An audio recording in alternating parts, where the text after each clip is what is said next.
Olha, muito simples, entrega a Lava Jato, bota os nossos caras na PGR, que aí a PGR mesmo vai desmontando a Lava Jato, coloca esses nomeados aqui no STF, com essa composição a gente vai desconstruindo os julgamentos da Lava Jato.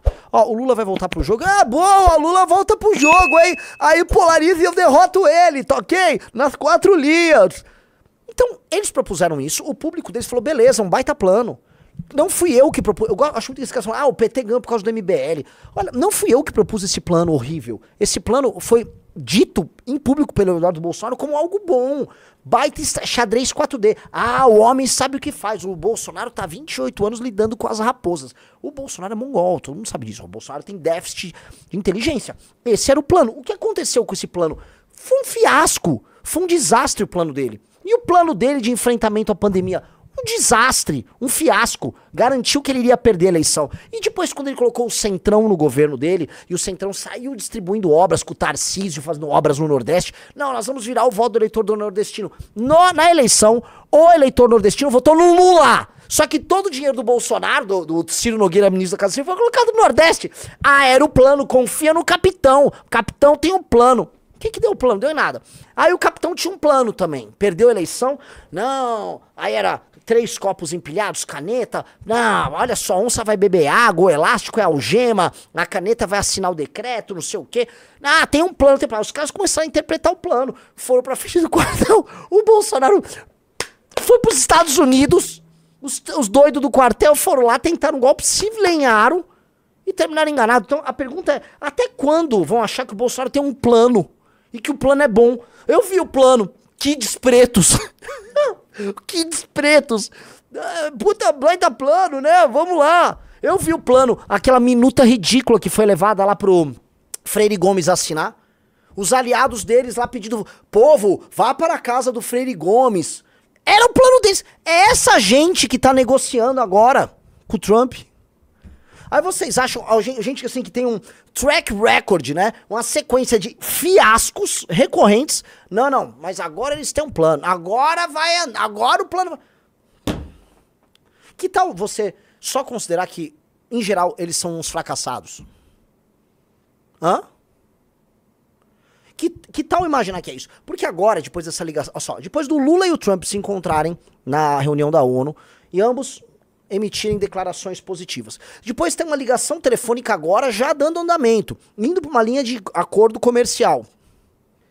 Agora os caras que ficaram vendendo, assim, praticamente uma guerra, o Trump ia fazer uma intervenção militar no Brasil. Agora eles precisam iludir a galera com outros argumentos. Veja só o palhaço, né, o patético Leandro Ruschel, né, um dos sujeitos mais patéticos. Resumo da conversa do descondenado com o Trump. Nada mudou. Nada mudou o quê? Vocês estavam vendendo que o Trump estava indo pra cima do sistema. O que aconteceu? Houve algum recuo? Não. O Brasil tá tudo igual. Mas a Magnitsky chegou. Vocês não estão contando, é que vocês não contam pra vocês, que o Xandão não tá ligando pra isso. O Brasil poderia ter danos enormes se esse lance de Magnitsky terminasse em sanções para os bancos brasileiros. Tem algum banco brasileiro fora do SWIFT, fora do Sistema Internacional de Comércio e Transação de Dólar, meus amigos? Tem nada, tá tudo normal. O Brasil tá exportando e importando. Tá tudo normal. Não, mas o Lula, né? Não, a Magnitsky no Xandão. Ninguém liga.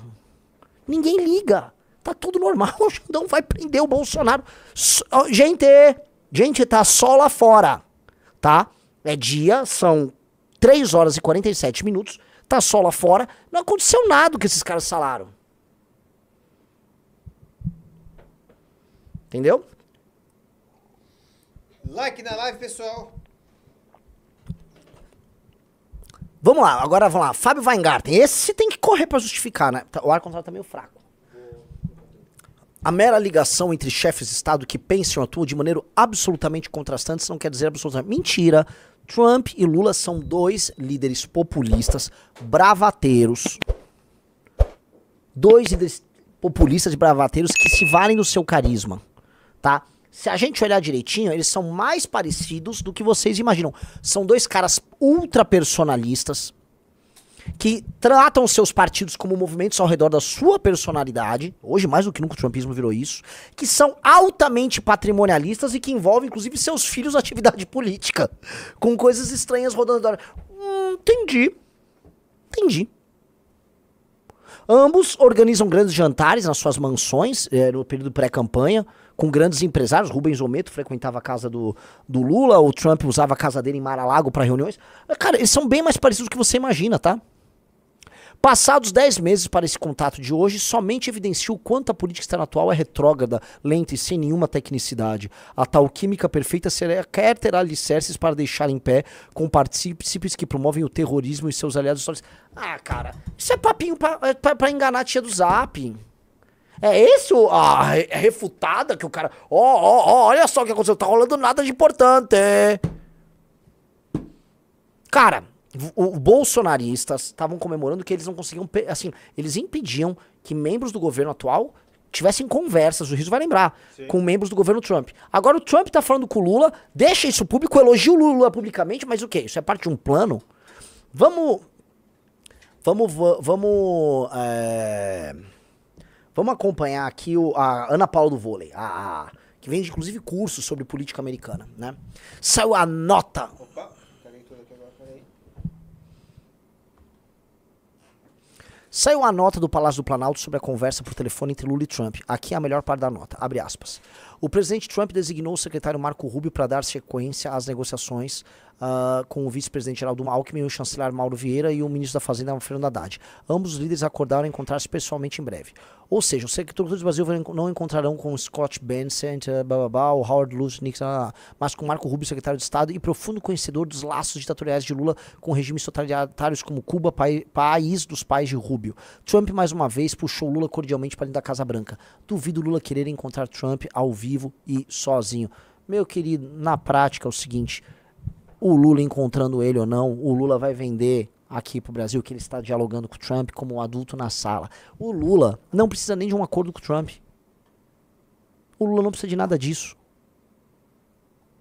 Se o Lula ficar com impasse, dado que a crise que pintou não afetou o Brasil economicamente e só trouxe popularidade pro Lula, se ele fica com impasse, de um lado, se ficar tudo como tá, ele mantém uma briga que é bom pra ele, e se ele fecha um acordo e não acontece o que vocês estão falando, ele se sai bem. Ou seja, se há uma armadilha, o Lula pode só não cair nela, como não caiu até agora. O que eu tô avisando, assim, estão vendendo pra galera uma super estratégia que até agora não rendeu nada. E aí eu me lembro do passado, eu me lembro lá do...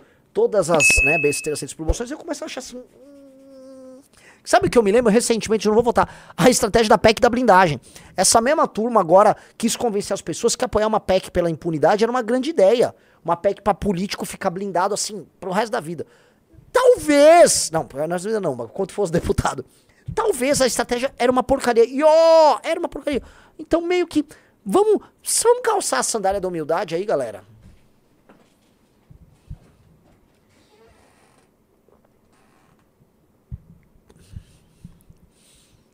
Vamos lá.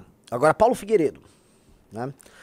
Estou em breves férias familiares, mas acordei embasbacado vendo a imprensa comemorando porque Trump colocou o Marco Rubio para negociar com o Brasil. Zero de avanço. O grau de desconexão com a realidade é patológico. Como disse, a luz no fim do túnel é um trem. Amigos, só de ter uma declaração pública do Trump e uma do Lula, o Lula tá levando isso na flauta. O Lula, por enquanto, o game tá bom pra ele.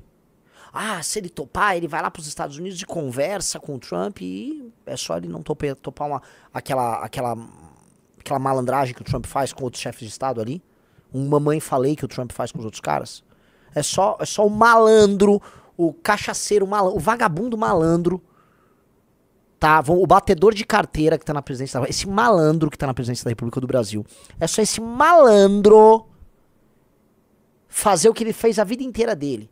Que é ficar na flauta e é só entrar quando ganha, ó. Tum, tum, tum, tum. Que é o que ele fazia quando ele era sindicalista. Um cara que desde a mais tenra... não digo adolescência, mas a juventude, né? Ele era um jovem sindicalista. Já ganha com... aqui, ó, não entra nessa armadilha. Aqui você vai pra negociação, você vai, engana... O que o Lula fazia, meus amigos, só pra... Hello, de novo, tá sol lá fora, amigos. A profissão do Lula, quando ele tinha 20 e tantos alto pra 30 e poucos enquanto sindicalista, era ir... Gerava uma greve. Aí ele ia lá no dono da empresa, fazia um acordo, pegava um dinheiro, botava no bolso, conseguia qualquer coisa pros trabalhadores e saía cantando vitória. Esse é o histórico do Lula O Lula sempre foi um achacador de empresário. E depois saía de gostosão. Fiz um acordo. Gostou desse corte? Então se inscreva em nosso canal para mais vídeos como esse.